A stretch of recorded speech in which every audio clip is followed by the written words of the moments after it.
Again, welcome to the another video, and today I'll tell you about the New Zealand PR eligibility. What are the courses which you can do to get the permanent residency, and what is long-term skill shortage and what is short-term skill shortage list, and how it is classified, how your qualification is classified, how your job title is classified on the basis of that, and how you and what you need to what is the salary threshold which you need to apply for residency. All I'll cover in this video, so please watch this video till the end.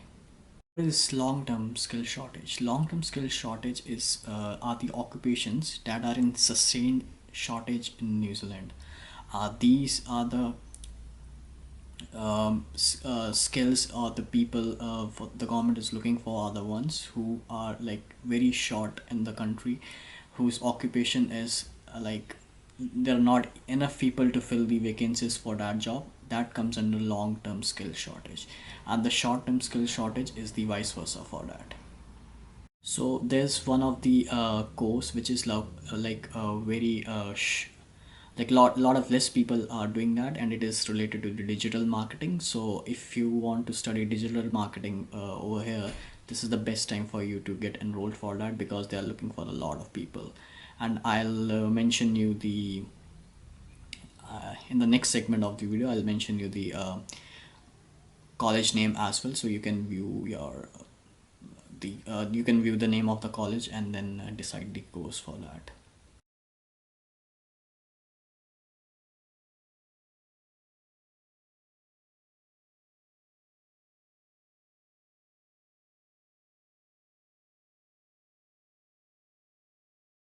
According to the revised list from 27th of May 2019, last year, the list keeps on changing after every 6 months, and they like remove some of the jobs list from that. So the current long-term skill shortage list which I have with me, it mentions some of the job profiles, and the one of them I'll read out is the construction engineering level 7 and 8. If you have notes, you can make notes for that.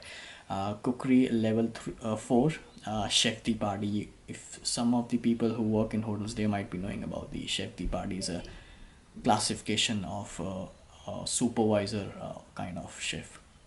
And the other is science related, which is the food technologist, automotive and electrician engineering. All those stuff comes in the long-term skill shortage. And the last one is the environmental research scientists, so people who are like coming for the research purposes and PhD. You can't do PhD at here, but like once you're done with your masters, then you can enroll for PhD. So all those come under long-term skill shortage list, and have a great way of getting the residency at once. Thinking like, what about the other courses? So yeah, other courses also have a great value for getting PR, and these are listed among the ANZSCO list, which is classified under 1, 2, 3, 4. And I'll tell you the website which you can go to that website and write your designation, or like the job profile or your occupation. You can write it over there, and you'll come to know it comes under what classification. So all the classifications coming from starting from 1, 2, 3, 4 have their own requirements. The requirements are like salary threshold, um, annual salary per annum, so that you reach that threshold, and once you reach that, you can put your file for permanent residence. So the first list which I have this is the job profile, which is very common. So I just read something about this, and what I came to know is like cafe or restaurant manager comes under the ANZSCO level 1 and 3, and are paid at or above 25.50 per hour, and the annual salary is $53,040 per year, based on a 40-hour week contract. If you have this eligibility, then you can if you have achieved this requirement, then you can put your file for residency. Same as the other thing, like if your classification comes under ANZSU level 4 and 5, the wage rate increases, like your hourly wage rate from 25.50, as you can see it is 38.25 per hour, and the annual salary also you need to have 79,560 per year, and based on a 40-hour contract, then only you can put your application for residency, otherwise you can't. So what is ANZSCO? It's the Australian and New Zealand Standard Classification of Occupations. So all the occupations which are not under long-term skill shortage list, they are categorized by this,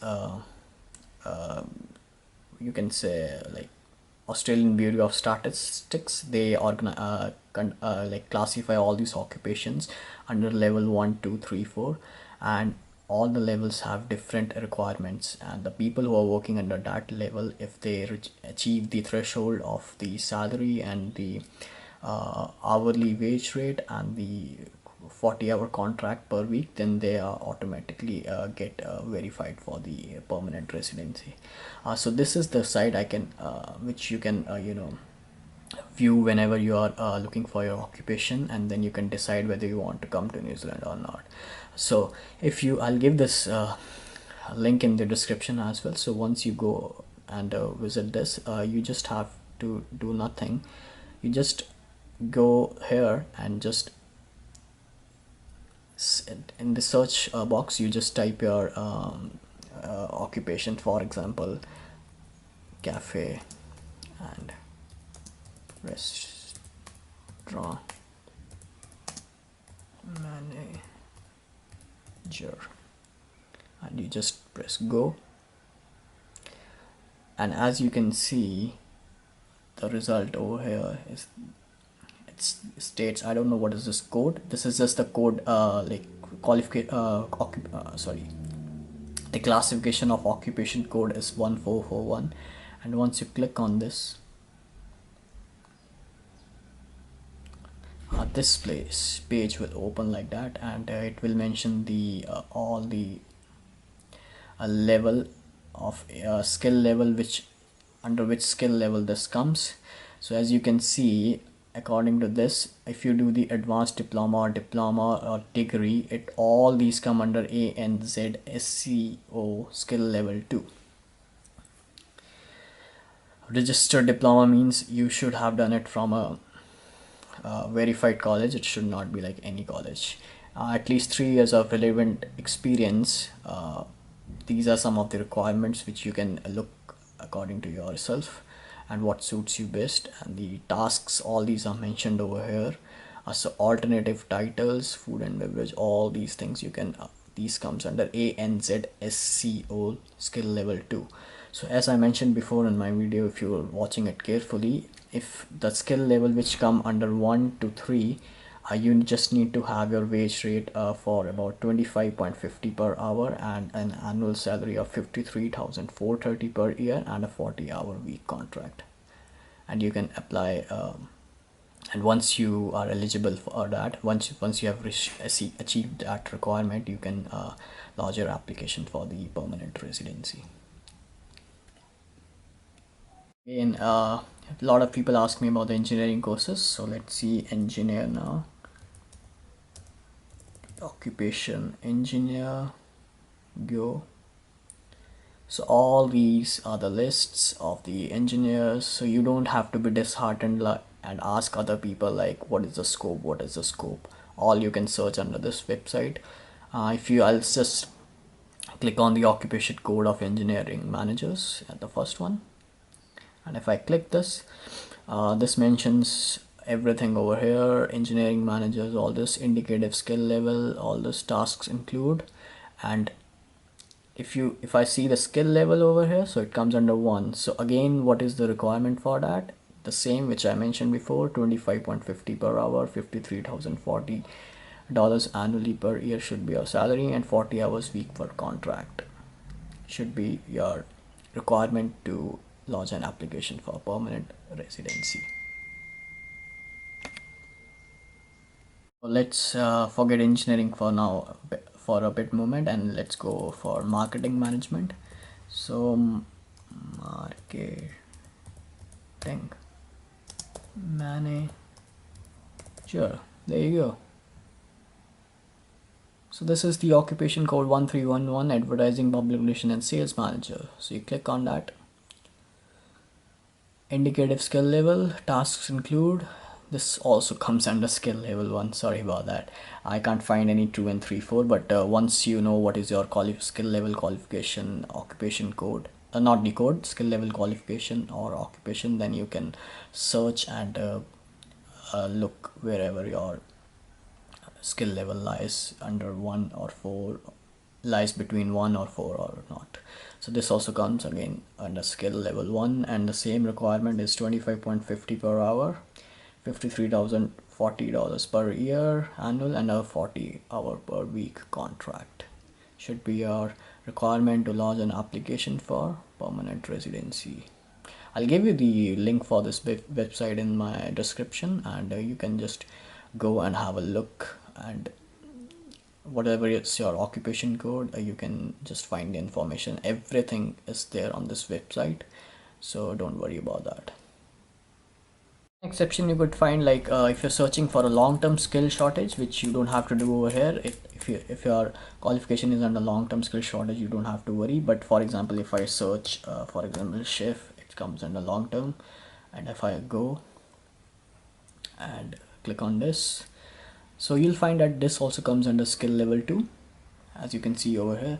But why it's categorized under long-term skill shortage? Because there's a shortage of chefs in this country, and in the hotel industry of this country.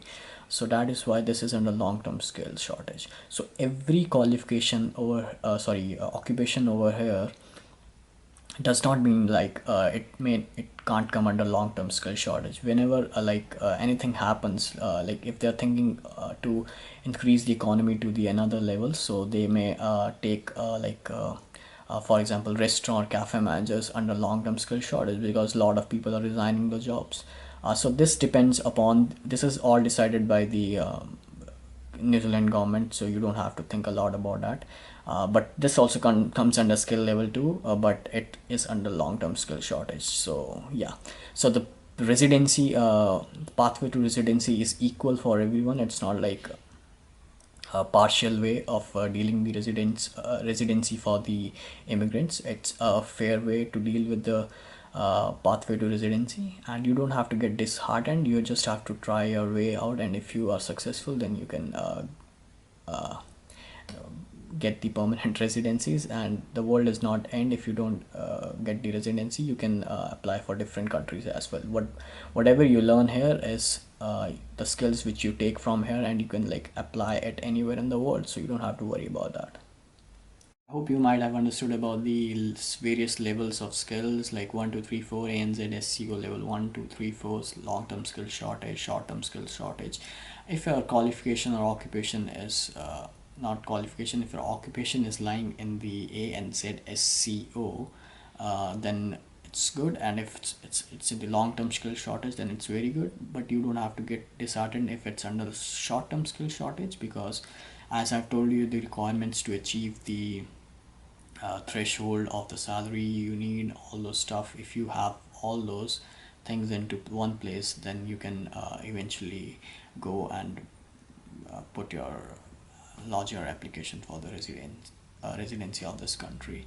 And like I'll mention you the links of all the website which I just told you in my video, so that you can go and look for your courses or your occupations, and then do a little bit research on that, and eventually come to a conclusion if you want to study here or not.